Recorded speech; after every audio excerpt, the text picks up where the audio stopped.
The bullet that grazed Fiona Harper's shoulder as she fled into the Arizona night wasn't nearly as painful as the iron brand that marked her left hip.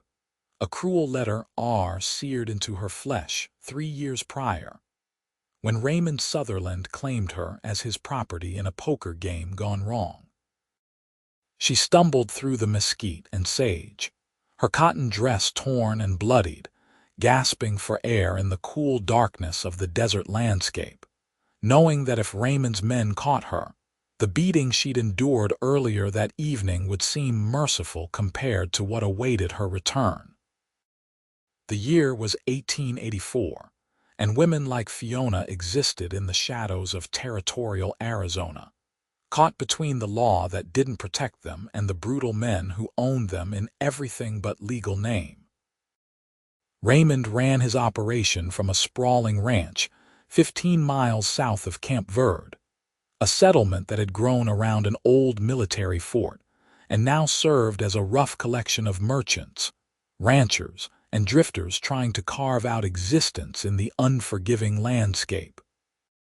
He called himself a cattle baron, but everyone knew his real money came from controlling the women he kept in a compound behind his main house, renting them out to miners and cowboys, marking the ones who tried to escape. Fiona had been 19 when she'd arrived in Arizona territory with her father, hoping to start a new life after her mother's death in Kansas. A stagecoach robbery left her orphaned and alone, and Raymond had been there with his sympathetic smile and promises of honest work. By the time she understood the truth, she was already trapped, and the brand came shortly after her first escape attempt. She was 22 now, and tonight's beating had come because she'd refused a particularly violent customer.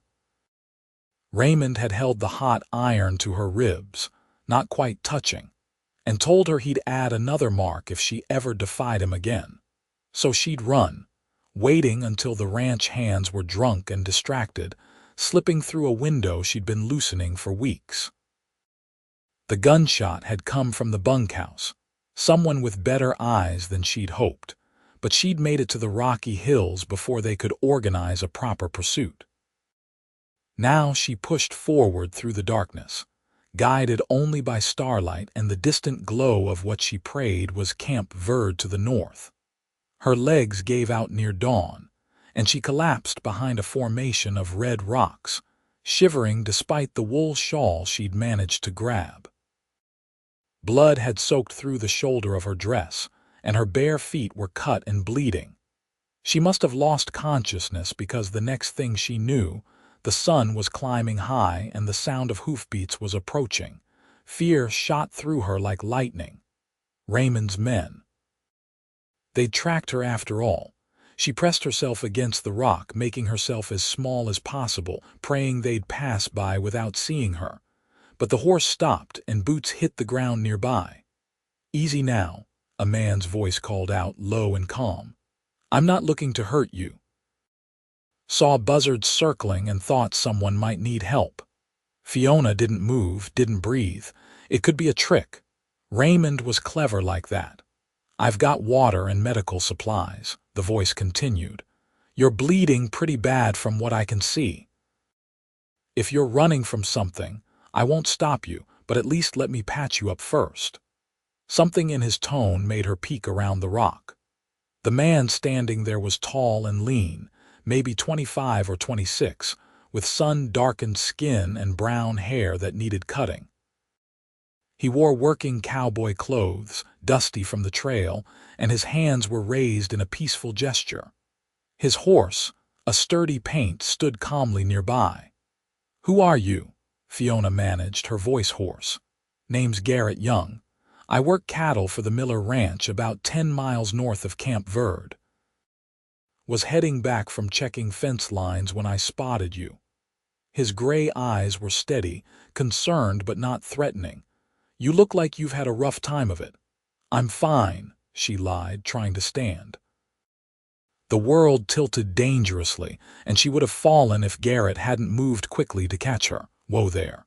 You're not fine, not by a long shot." He helped her sit back down, then retrieved his canteen from his saddle. "Here, drink slow." The water was the most beautiful thing she'd ever tasted. She drank carefully, aware of his eyes on her torn dress, her bruised face, the blood on her shoulder. When he moved to examine the wound, she flinched away instinctively. "I need to see how bad that is," he said gently. "Bullet wound." She nodded reluctantly. There wasn't much point in lying when the evidence was right there. Garrett pulled medical supplies from his saddlebag and began cleaning the wound with practiced efficiency.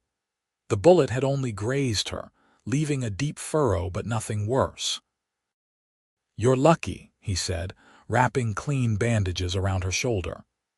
"Another inch and it would have hit bone. Who shot you?" "Nobody. I fell." "Right. And I suppose you fell into those bruises on your face too, and those marks on your wrists that look suspiciously like rope burns." His voice wasn't accusatory, just tired.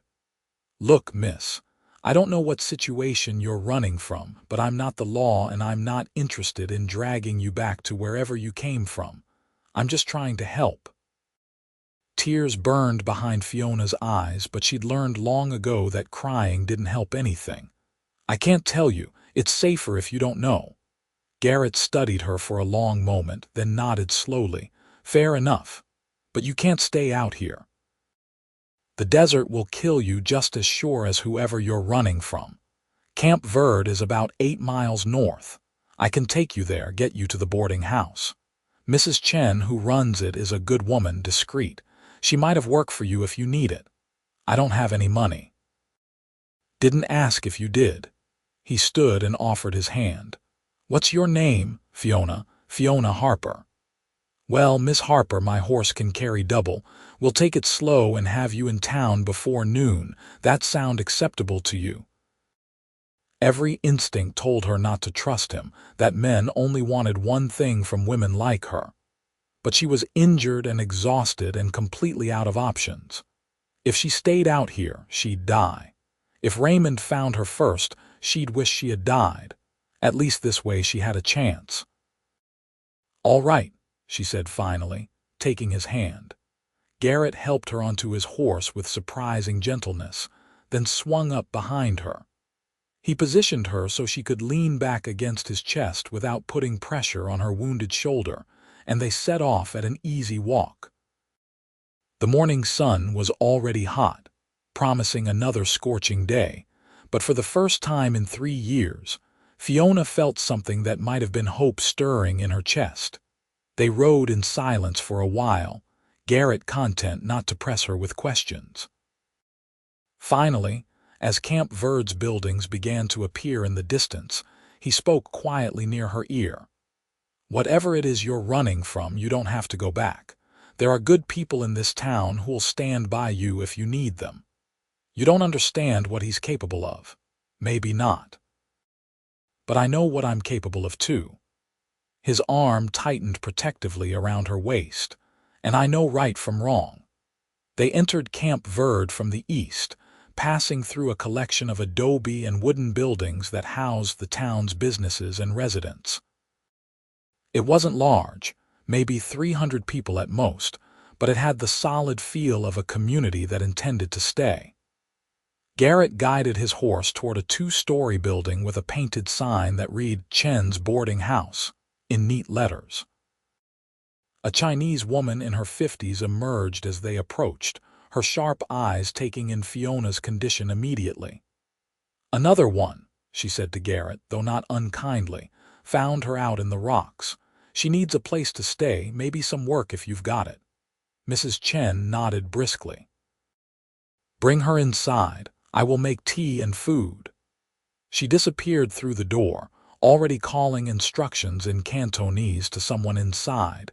Garrett dismounted and helped Fiona down carefully. She swayed on her damaged feet, and he steadied her with a hand on her elbow. "Mrs.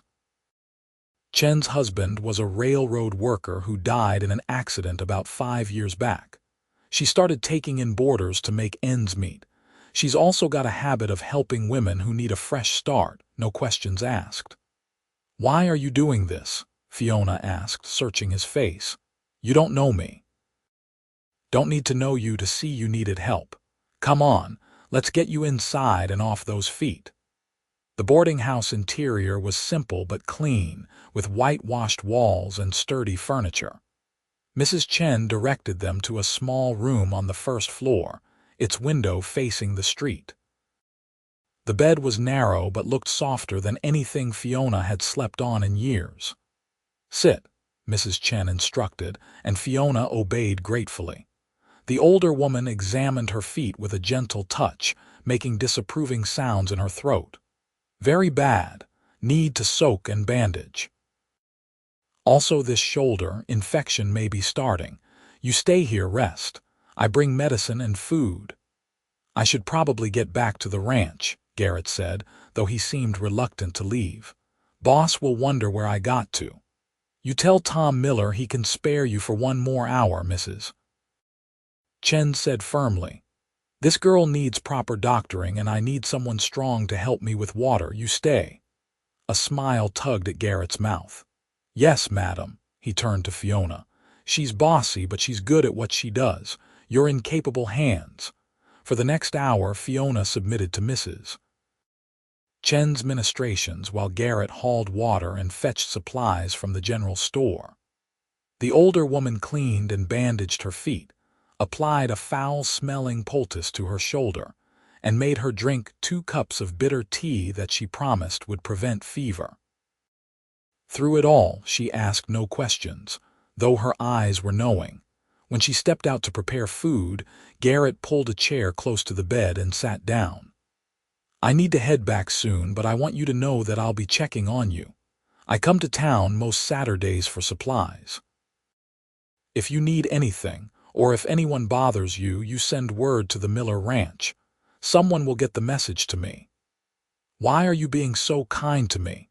Fiona asked again, unable to understand it. Garrett was quiet for a moment, his calloused hands resting on his knees.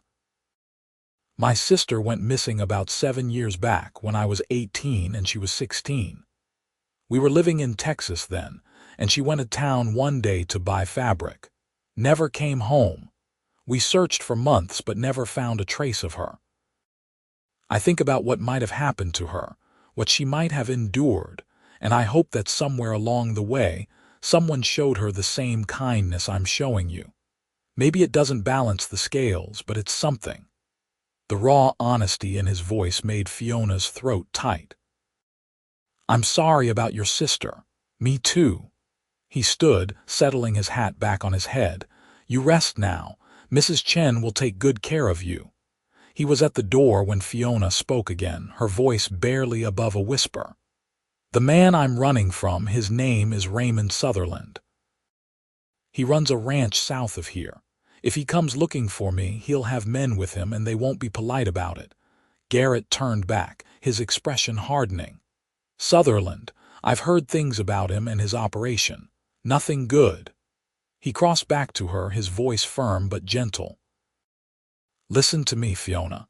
You're not his property, no matter what he told you or what he did to make you believe it. You're your own person and you've got the right to choose your own path. If he comes, we'll deal with it. You're not alone anymore." After he left, Fiona lay back on the bed and stared at the ceiling, her mind churning. She wanted to believe Garrett's words, wanted to think she could really be free. But she could still feel the brand on her hip, that permanent mark of ownership that Raymond had burned into her flesh. Even if she ran to the ends of the earth, she'd carry that scar forever. Mrs. Chen returned with a tray of food, rice, vegetables, and tender chicken in a fragrant sauce. "You eat," she commanded. "Then sleep. Tomorrow we talk about work if you want to stay."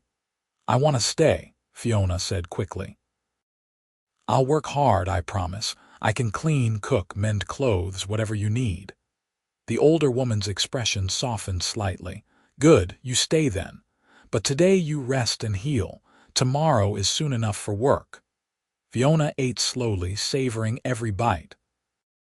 When she was finished, exhaustion crashed over her like a wave. She managed to remove her ruined dress, grateful for the clean nightgown Mrs. Chen had left on the bed, and crawled under the quilt. For the first time in 3 years, she felt almost safe. The next few days passed in a blur of healing and quiet routine. Mrs. Chen kept her busy with light tasks, folding linens, peeling vegetables, mending curtains. The work was honest and simple, and Fiona threw herself into it with desperate energy, terrified that if she didn't prove her worth, she'd be turned out.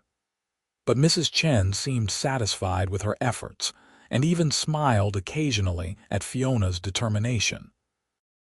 The boarding house had 6 other residents: 2 miners who worked claims to the west, a schoolteacher named Miss Albright, a young married couple waiting for their homestead to be ready, and an elderly prospector who'd given up the search for gold in favor of a comfortable rocking chair on the porch. They were all polite to Fiona, though she sensed their curiosity about the bruises that were slowly fading from her face. Saturday came, and with it, Garrett Young. He arrived mid-morning with his horse tied to the hitching post outside, carrying a package wrapped in brown paper. Mrs. Chen let him in with an approving nod. "Miss Harper," he said, removing his hat, "you're looking much better. How are the feet healing?" "Good as new, almost," Fiona said, though this was an exaggeration. They were still tender, but she could walk without wincing now. "Thank you for checking." He handed her the package. "Brought you something. Hope you don't think I'm overstepping." Inside was a simple dress of dark blue cotton, practical and well-made, along with a pair of sturdy boots that looked only lightly worn. Fiona stared at them, her throat tight with emotion.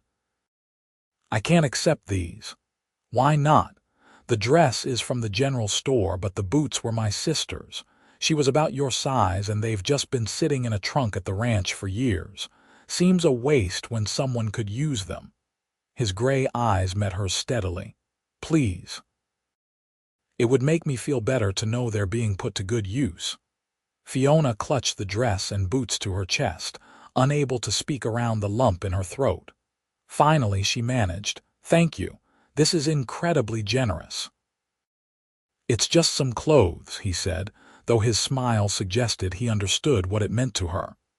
"Mrs. Chen, would it be all right if I took Miss Harper for a walk? I thought she might like to see more of the town." "Good idea," Mrs. Chen said immediately. "Girl needs fresh air and sunshine." "You go, Fiona. I manage here." They walked slowly through Camp Verde, Garrett pointing out the various establishments: the general store, the blacksmith, the small church that served all denominations, the sheriff's office. People called greetings to him, and he introduced Fiona as a friend helping out at the boarding house. Some gave her curious looks, but no one was rude. "It's a good town," Garrett said as they paused near the creek that gave the settlement its name. "People mostly mind their own business, but they'll stand together when it matters. Tom Miller, my boss, he's on the town council. His wife Julia runs a women's circle that does charity work. Good people, if you ever need help. You really think Sutherland will just let me go?" Fiona asked quietly, voicing the fear that had been gnawing at her all week. Garrett's jaw tightened. "I think he'll try to get you back, yeah. Men like that don't like losing what they consider theirs. But trying and succeeding are 2 different things. Sheriff Morrison isn't in Sutherland's pocket, and there are enough honest men in this town to make a fight of it if it comes to that." "You don't understand what I am," Fiona said, her voice barely audible. "What he made me. I understand that whatever you did or didn't do was because you had no choice. That doesn't define you, Fiona.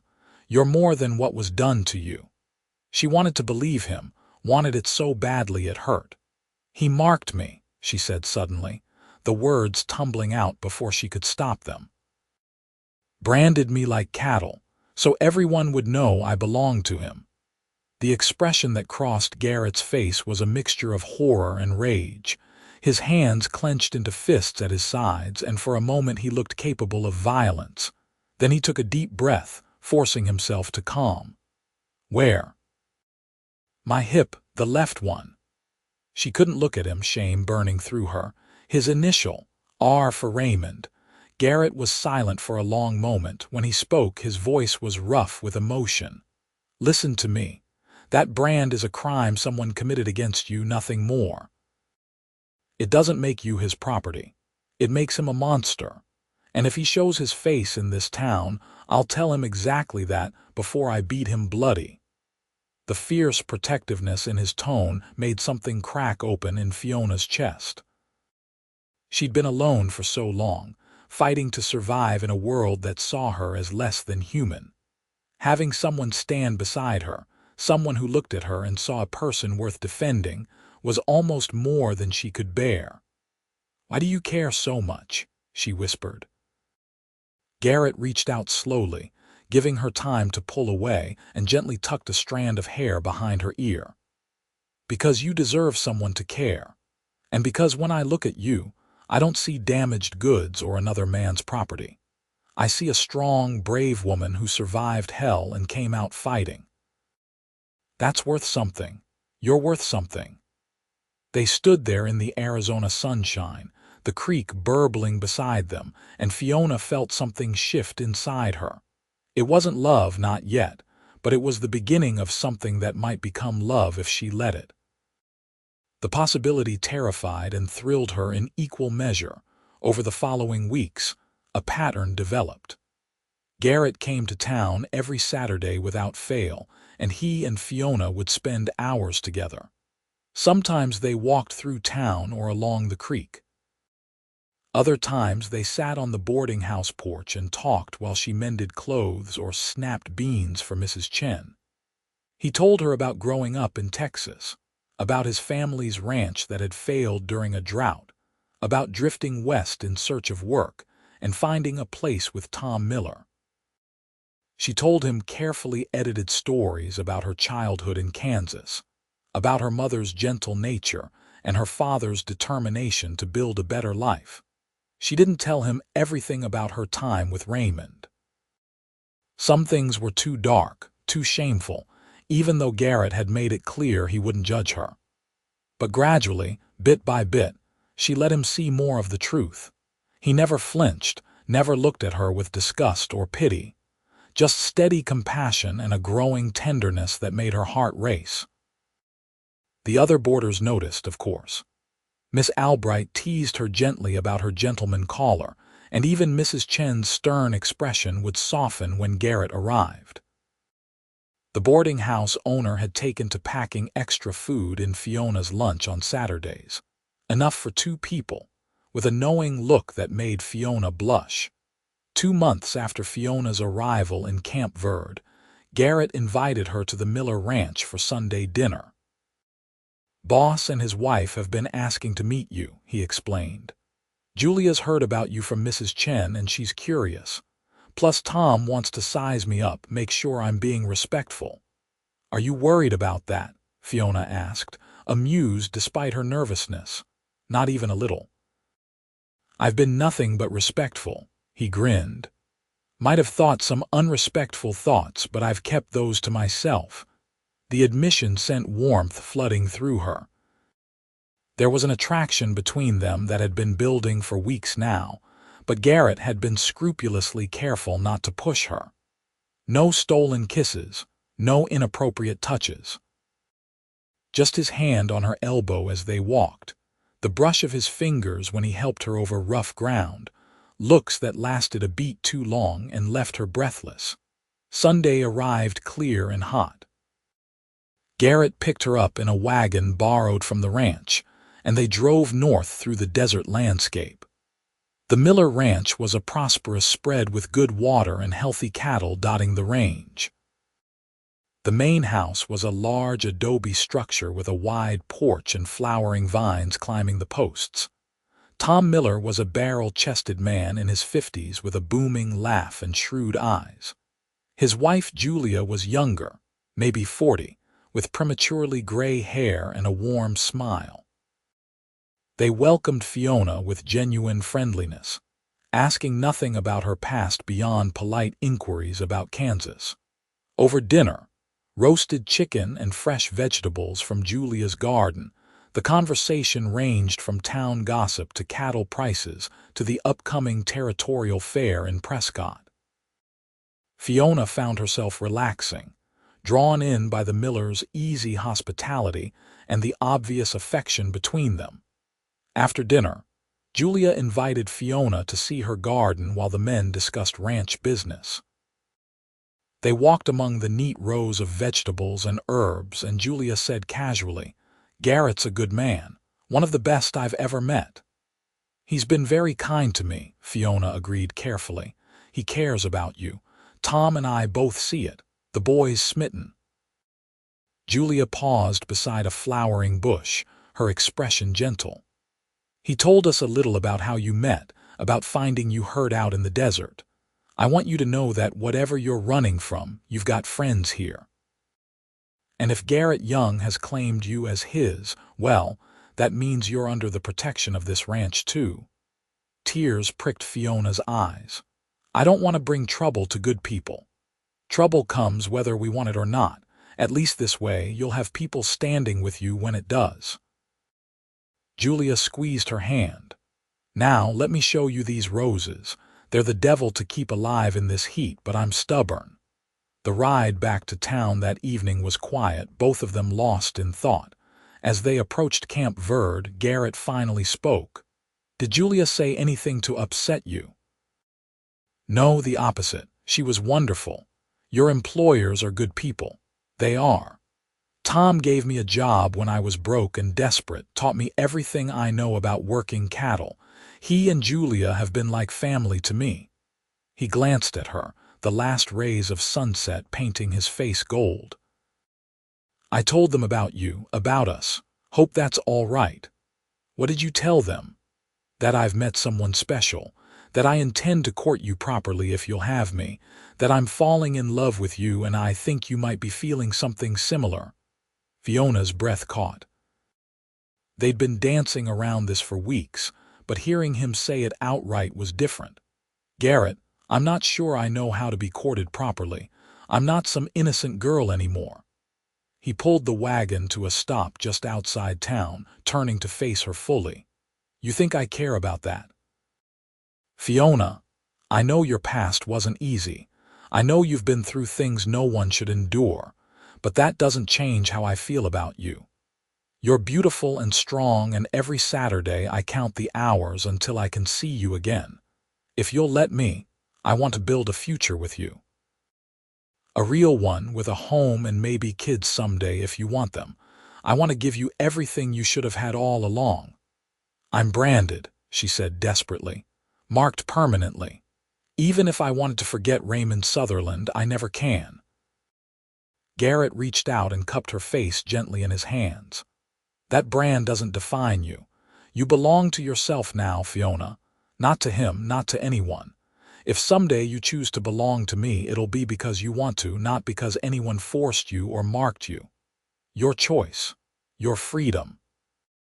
The words broke something open inside her, some last wall she'd been holding up against hope. "I'm afraid," she whispered. "So am I. Love's terrifying. But I think we could be good together if you're willing to try." She kissed him then, leaning across the wagon seat to press her lips to his.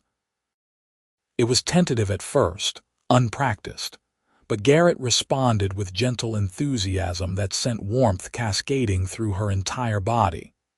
His arms came around her carefully, holding her close but not imprisoning her, and for the first time in years, Fiona felt truly safe in a man's embrace. When they finally broke apart, both breathless, Garrett was grinning like a fool. "So I'm taking that as a yes to the courting?" "Yes," Fiona said, and found herself smiling back. "Yes, you stubborn, wonderful man." The next few weeks were the happiest of Fiona's life. Garrett courted her with old-fashioned persistence, bringing her wildflowers, taking her on picnics by the creek, teaching her to ride his gentle mare when he discovered she'd never learned properly.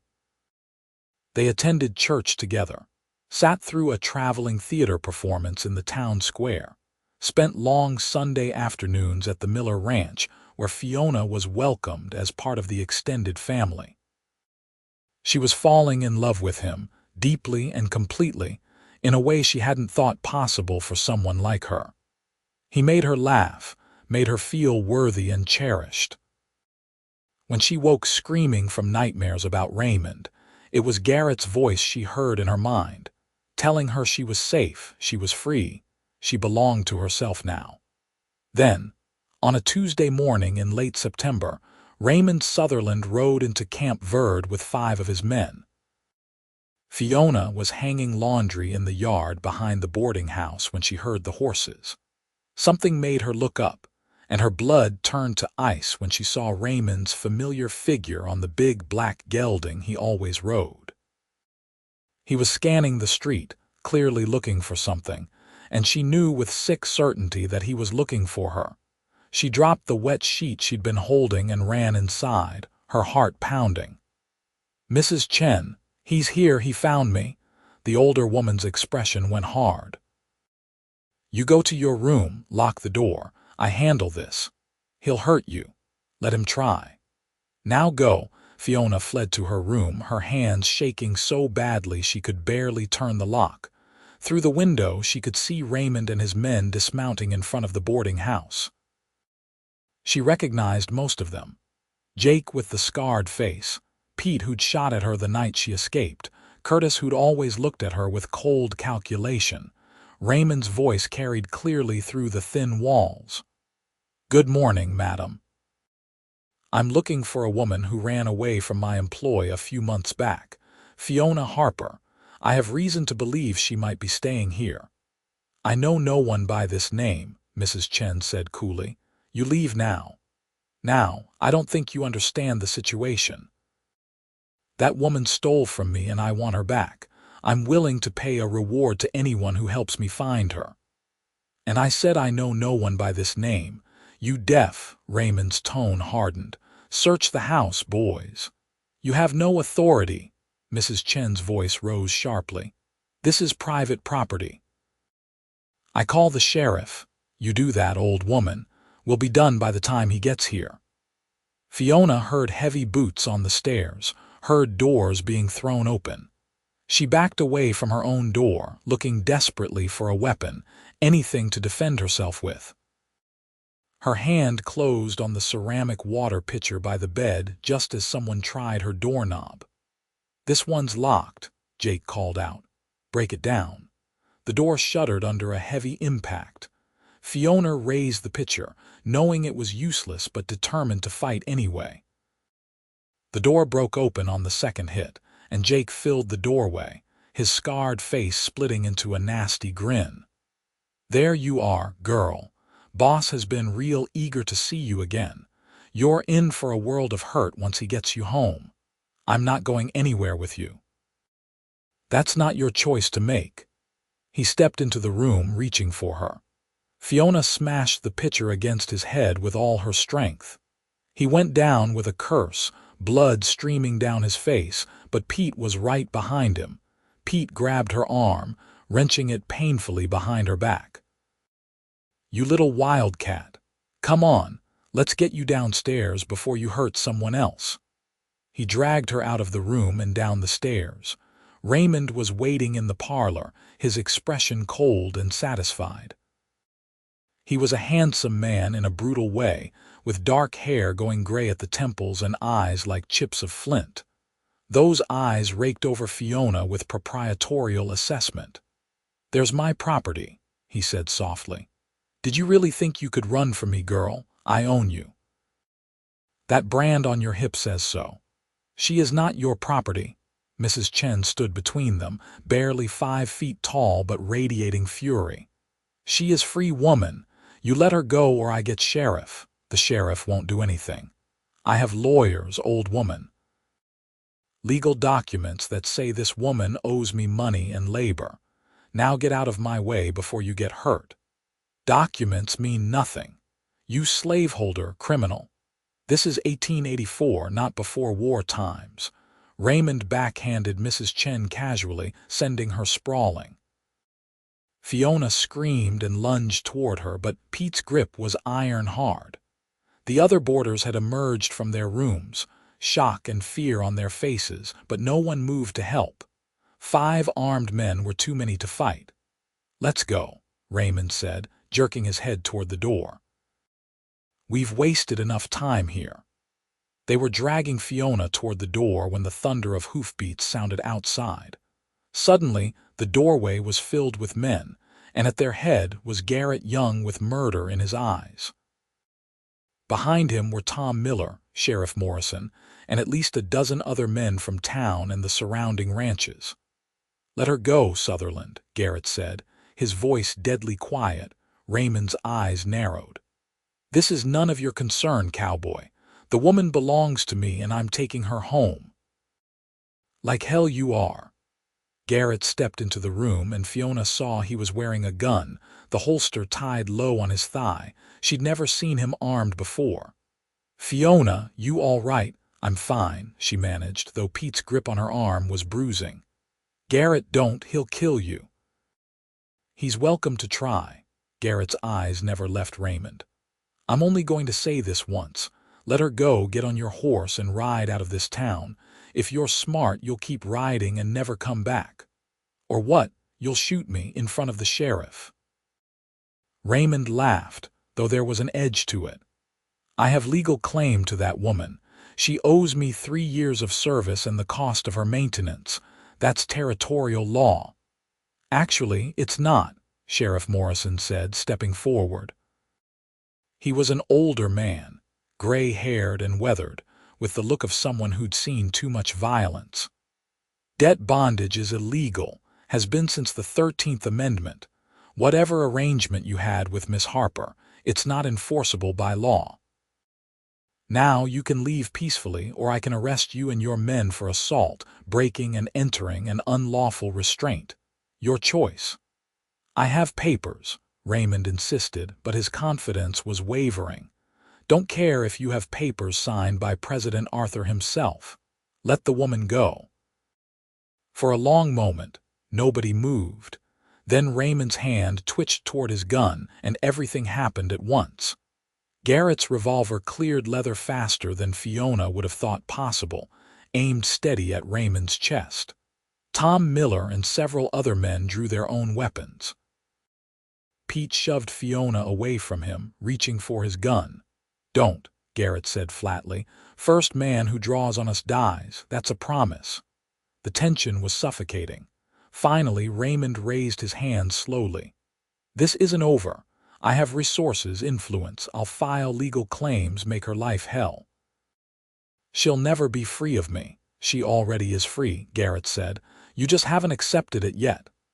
He moved to Fiona, positioning himself between her and Raymond. "Are you hurt?" "No, I'm okay." She was trembling violently, and Garrett wrapped his free arm around her, still keeping his gun trained on Raymond. Sheriff Morrison moved forward with handcuffs. "Raymond Sutherland, you're under arrest for assault and attempted kidnapping. Boys, you're free to ride out if you go now and don't come back, or you can join your boss in my jail. Make a choice." The 5 men looked at each other, then at Raymond. Jake, blood still streaming down his face from where Fiona had hit him, turned and walked out the door. The others followed quickly, mounting their horses and riding south without looking back. Raymond's face went purple with rage. "You cowards, you work for me, get back here." "Looks like they just quit," Tom Miller said dryly. "Sheriff, you need help getting him to the jail. I can manage." "Young, you stay with Miss Harper. She's probably going to need to give a statement later." Morrison cuffed Raymond and marched him toward the door. "You have the right to send for a lawyer, though I doubt one will do you much good given the number of witnesses here." After they left, Fiona sagged against Garrett, her legs giving out. He caught her easily, scooping her into his arms and carrying her to the sofa. Mrs. Chen appeared with a wet cloth for her face, moving a bit stiffly from where Raymond had struck her. "I'm so sorry," Fiona whispered. I brought this to your door. Nonsense. You brought nothing. Evil man brought himself. Mrs. Chen patted her shoulder. But this finished now. He go to jail, you are free. How did you know? Fiona asked Garrett. How did you get here so fast? One of the miners from the boarding house was in town when Sutherland rode in. He recognized the description you'd given me, ran to get the sheriff, then rode out to the ranch to warn me. Tom saddled up everyone he could find, and we came as fast as the horses could carry us. He cupped her face gently. I told you, Fiona, you're not alone. You've got people who'll stand with you.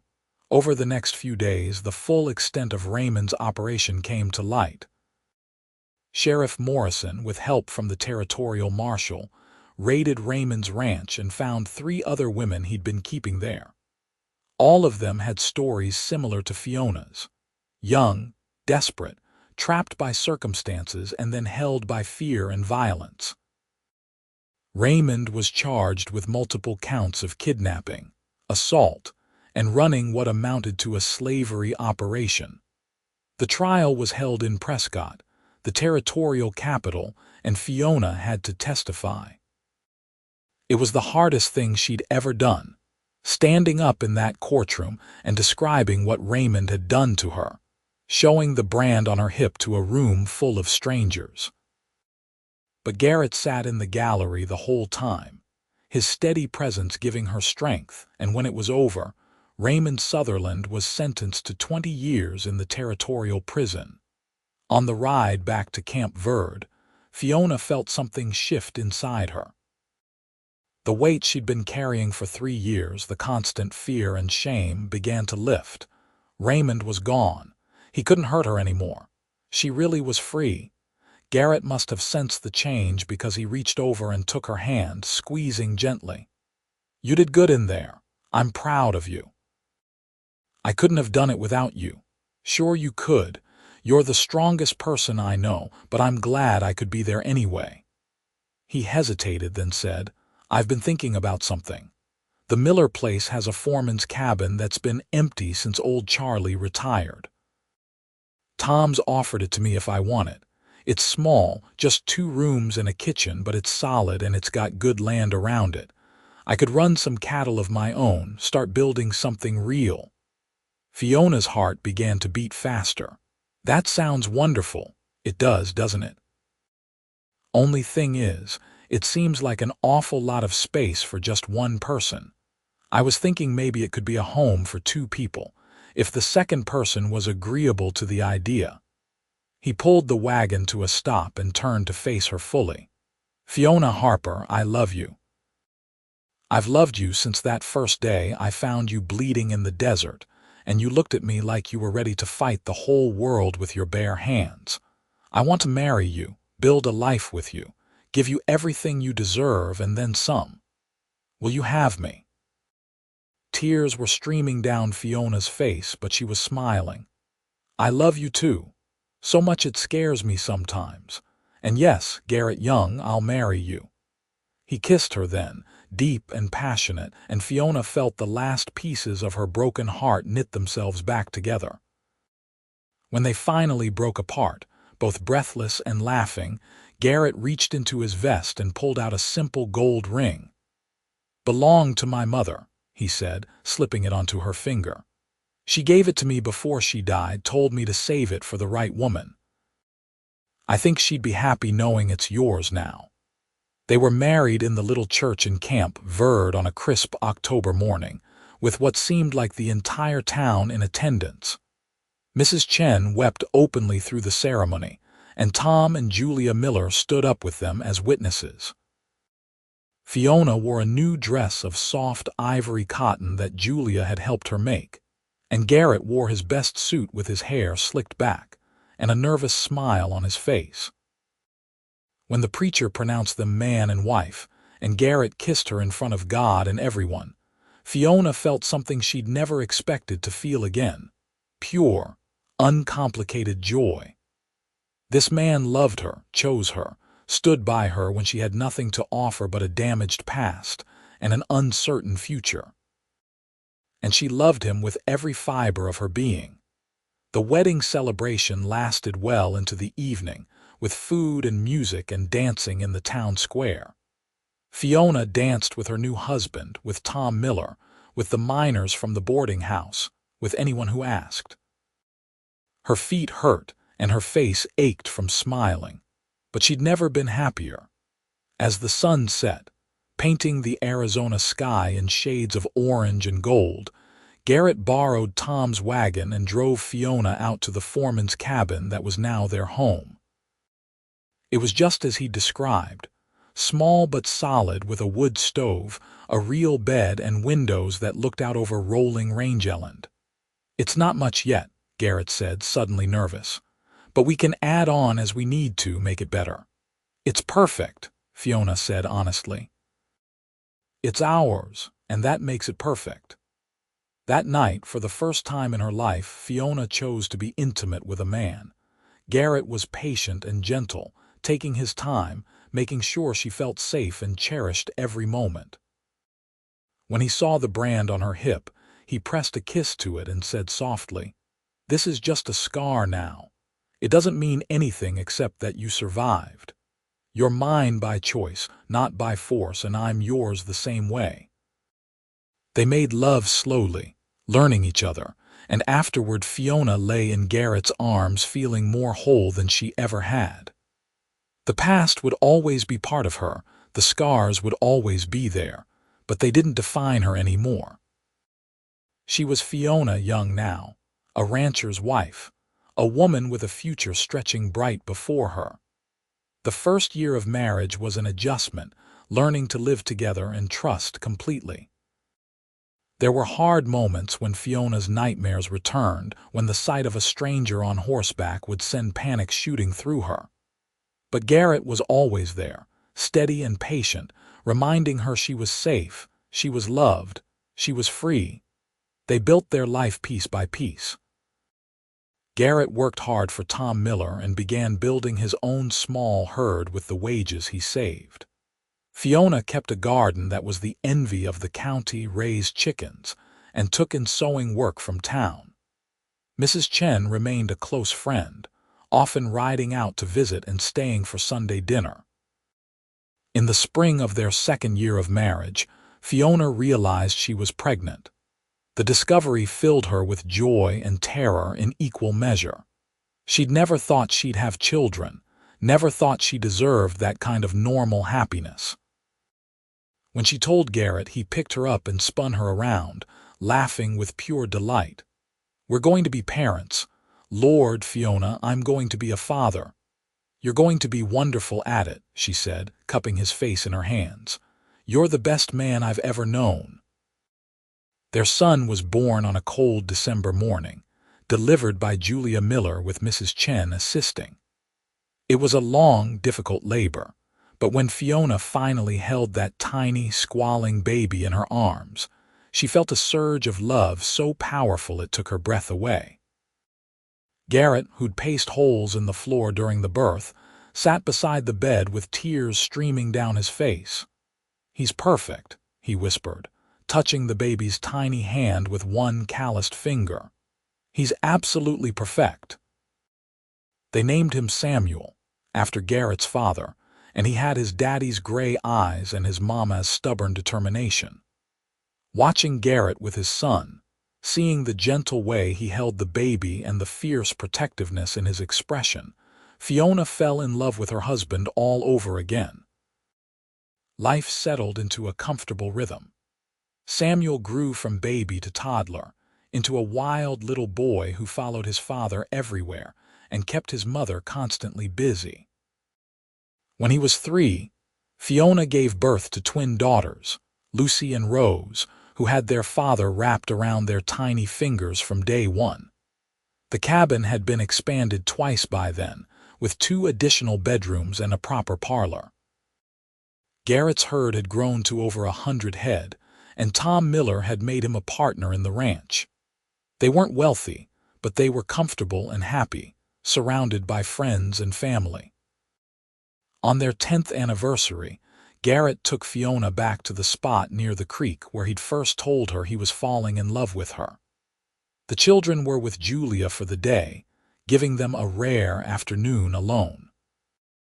They sat on a blanket in the shade, and Fiona leaned against her husband's shoulder, contentment warming her from the inside out.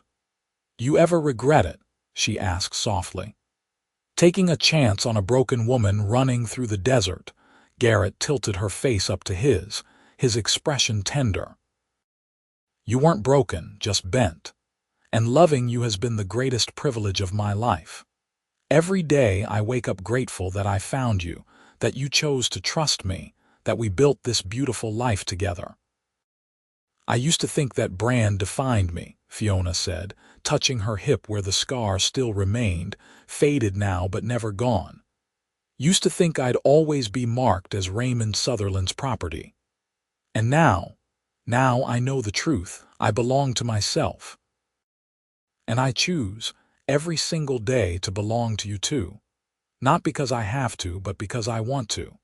Because you're my home, Garrett Young, and I'll love you until my last breath." He kissed her then, sweet and deep, and Fiona tasted the promise of all the years still ahead of them. They'd have more children, 2 more sons who'd help work the ranch. They'd see Samuel grow up to marry a girl from town and give them grandchildren. They'd watch their daughters become strong, independent women who knew their own worth. They'd grow old together on this land they'd built together, surrounded by the family they'd created. But all of that was future. For now, there was just this moment. The Arizona sun warm on their faces, the sound of the creek bubbling nearby, and the man she loved holding her close. Fiona closed her eyes and breathed it in. This perfect, ordinary happiness that once seemed impossibly out of reach. She thought about that terrified girl stumbling through the desert, branded and broken, certain she'd never know freedom or love. If she could speak to that girl now, she'd tell her to keep running, keep fighting, because salvation was coming in the form of a cowboy with kind eyes and a generous heart. She'd tell her that the brand didn't matter, that she'd find people who saw her as a person, not property. She'd tell her that happiness was possible, that love was real, that she'd build a life more beautiful than anything she could imagine. The past would always be part of her story, but it wasn't the whole story. It wasn't even the most important part. The most important part was this: the family she'd built, the man who loved her, the freedom she'd fought for and won. The most important part was knowing, deep in her bones, that she belonged to herself now and always would. Garrett stirred beside her, pressing a kiss to her temple. "What are you thinking about?" "Everything. Nothing. How lucky I am." "I'm the lucky one," he said, pulling her closer. "Don't you forget it." They sat there as the sun moved across the sky. 2 people who'd found each other against impossible odds, who'd built something real and lasting from broken pieces. The brand on Fiona's hip was just a scar now, a reminder of survival rather than ownership. She'd taken back her life, her body, her future. And she'd done it with this man beside her, believing in her when she couldn't believe in herself. Years later, when her grandchildren asked about the scar, Fiona would tell them the truth. That once a bad man had tried to claim her as property, but a good man had shown her that she belonged to herself.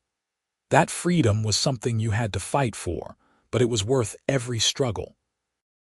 That love could heal even the deepest wounds if you let it. And she'd tell them about the day their grandfather found her in the desert, bleeding and desperate. And instead of riding past, he stopped to help. How that one act of kindness had changed both their lives forever. How sometimes the most important thing you could do for someone was simply to see them, really see them, and remind them of their own worth. The children would ask if she was still sad about what happened, and Fiona would smile and say no. Because while she carried the memory of those dark years, they no longer had power over her. She'd taken those experiences and transformed them into strength, into compassion for others who suffered, into a determination that her own daughters would grow up knowing they were free and valuable and deserving of respect. The sun was setting now, painting the desert in shades of purple and gold. Garrett helped Fiona to her feet, and they walked hand in hand back toward the house where their children waited.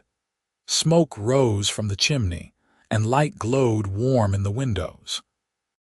It was a scene of domestic peace that once would have seemed like an impossible dream. But it wasn't a dream. It was real, solid, earned through courage and love and the willingness to believe in better days. Fiona squeezed her husband's hand, and he squeezed back, a wordless conversation they'd perfected over years of marriage. In that simple gesture was everything: trust, love, partnership, home. They reached the porch just as Samuel came running out, shouting that his sisters had stolen his favorite toy again. Behind him, the twins appeared, giggling and clearly guilty. Garrett scooped up all three children in a massive hug while Fiona watched, her heart so full it might burst. This was her life now. Not perfect, but real and beautiful and hers. No brand, no matter how deep, could take that away. She belonged to herself, she belonged to this family, she belonged to this land and this moment and this overwhelming, impossible happiness. Garrett looked over the children's heads and caught her eye, his smile bright and loving. "Coming in, Mrs. Young?" "Right behind you, Mr. Young," she said, climbing the porch steps to join her family. The door closed behind them, shutting out the cooling desert night, and inside the little house was full of laughter and warmth and love. Fiona Young, once Fiona Harper, once just a frightened girl with a brand on her hip, had found her way home at last. And it was more than she'd ever dared to hope for.